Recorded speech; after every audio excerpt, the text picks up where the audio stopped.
A ver, pensemos en esto por un momento. ¿Y si esas ofensas que a veces nos marcan, esas injusticias que duelen, no fueran solo mala suerte? ¿Qué tal si en realidad son un cebo? Bueno, esa es la idea central y la verdad bastante provocadora del libro El cebo de Satanás, y hoy vamos a desglosarla a fondo. Todo arranca con una verdad que, seamos sinceros, es bastante dura pero innegable. El autor, John Bever, nos pone esta cita justo al principio, porque es el punto de partida de todo. Las heridas, los roces, las injusticias simplemente van a pasar. Es parte de la experiencia humana. Pero aquí es donde la cosa se pone interesante. El autor nos lanza un desafío. ¿Y si dejamos de ver esos momentos de dolor como algo accidental? Si empezamos a pensar que quizás hay algo más, algo con una intención detrás. Y con esa idea llegamos a la pregunta central de todo este análisis. ¿Y si son, de hecho, el cebo para una trampa que ni siquiera vemos? Esa es la metáfora que vamos a desempacar hoy, la trampa de la ofensa. A ver, vamos a meternos de lleno en esto. Ok, para entender bien la trampa, primero hay que entender el cebo, ¿no? Es lógico. Así que vamos a examinar de cerca qué es exactamente. Y miren qué increíble esto. Resulta que la palabra original en griego para ofensa es escandalizo. Y uno piensa, bueno, significa tropiezo, pero no, va mucho más allá. Originalmente se refería literalmente a la parte de una trampa donde se colocaba el cebo, el palito que activa todo. O sea, la idea misma de una trampa ya estaba metida en la palabra desde el principio. Fascinante. Entonces, esto nos lleva a una distinción clave que hace el libro. La ofensa, el golpe, la palabra hiriente. Eso no es la trampa en sí, es solo el cebo.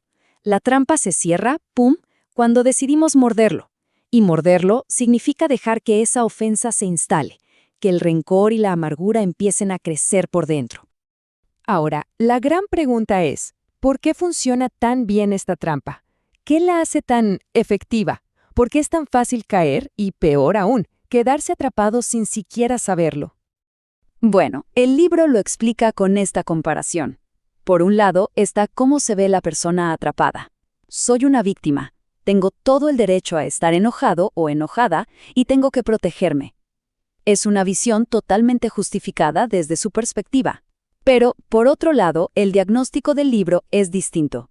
Dice que esa persona está atrapada por el orgullo que la ciega. Esa misma idea de ser una víctima se convierte en los barrotes de la celda. Y claro, permanecer en esa trampa, en esa celda, tiene consecuencias. El libro es muy claro al respecto. El precio que se paga es altísimo y afecta a todo. Lo primero que pasa es que se empiezan a construir muros. Muros alrededor del corazón, supuestamente para protegernos, para que nadie más nos lastime. Pero, ¿qué pasa con esos muros?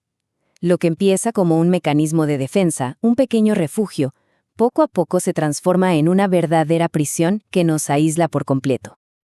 Hay un proverbio antiguo que lo describe de una manera brutalmente honesta. Dice que una persona ofendida es más difícil de conquistar que una ciudad amurallada. Imagínense eso. Esos muros emocionales se hacen tan pero tan gruesos que la reconciliación se vuelve casi imposible. Y de esa tierra amurallada solo puede salir un fruto amargo. ¿Cuál es? Pues ira, resentimiento, relaciones que se rompen, desconfianza hacia todo el mundo, la pérdida de la alegría. El autor usa una imagen muy potente. Dice que nos convertimos en vagabundos espirituales, personas que andan por la vida sin rumbo fijo, desconectadas, sin poder echar raíces en ningún lado. Bueno, hasta ahora parece un panorama bastante oscuro, ¿verdad? Pero, a ver, si hay una trampa, también tiene que haber una forma de salir. Y por suerte, el libro nos da no solo la teoría, sino también 2 casos de estudio, 2 historias impresionantes de gente que logró escapar. Primero, tenemos la historia de José. A ver, pensemos en su vida. Traicionado y vendido por sus propios hermanos. Sus hermanos. Luego, acusado falsamente. Termina en la cárcel. Sinceramente, si alguien tenía todos los boletos para vivir una vida de resentimiento y amargura, era él. Pero no mordió el cebo, no cayó en la trampa.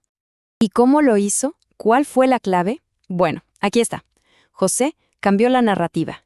Hizo un giro de 180 grados en su perspectiva. En vez de enfocarse en su papel de víctima, buscó y encontró un propósito mucho más grande en medio de todo ese dolor. Y eso queda clarísimo en lo que les dice a sus hermanos años después. Ustedes planearon hacerme daño, pero Dios lo usó para bien. ¡Qué frase! El segundo ejemplo es el de David. Aquí la ofensa viene de su mentor, de la figura paterna que era el rey Saúl, quien de pronto empieza a perseguirlo para matarlo. Y la historia es increíble porque David tiene la oportunidad perfecta para vengarse, no una, sino 2 veces. Podría haber terminado con todo de un solo golpe, pero en ambas ocasiones toma una decisión radical, le perdona la vida. Y la elección de David nos revela un principio fundamental. Nos muestra que la verdadera fortaleza no está en tomar la venganza por mano propia. No. La verdadera fuerza radica en soltar ese derecho y confiar la justicia a algo, a alguien superior. Al negarse a hacerse justicia, David se mantuvo libre de la trampa. Esa fue su llave. Ok, entonces tenemos estas 2 historias, la de José y la de David, que son como un mapa del tesoro para encontrar la salida. La pregunta ahora es, ¿cómo se traduce todo esto en pasos prácticos? ¿Cuáles son las claves que podemos usar en el día a día para desarmar esta trampa? Bueno, el libro lo resume en un camino de 4 pasos bien claros. El primero, hay que reconocer la trampa, admitir que el orgullo y esa mentalidad de víctima son los verdaderos barrotes. El segundo paso, mirar hacia adentro, dejar de apuntar el dedo al otro y examinar el propio corazón. Tercero, soltar la necesidad de venganza, confiar la justicia, tal como hizo David.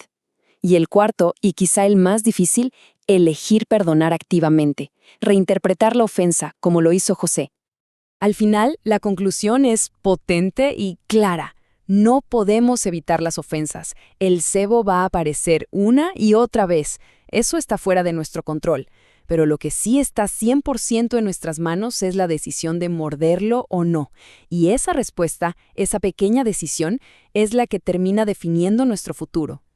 Y con esa idea cerramos este recorrido. Todo nos lleva a esta pregunta final, una pregunta que queda resonando. Si la ofensa es el cebo diseñado para atraparnos, entonces, ¿será que el perdón es la llave? ¿La única llave que tiene el poder de desarmar la trampa por completo? Ahí queda la reflexión.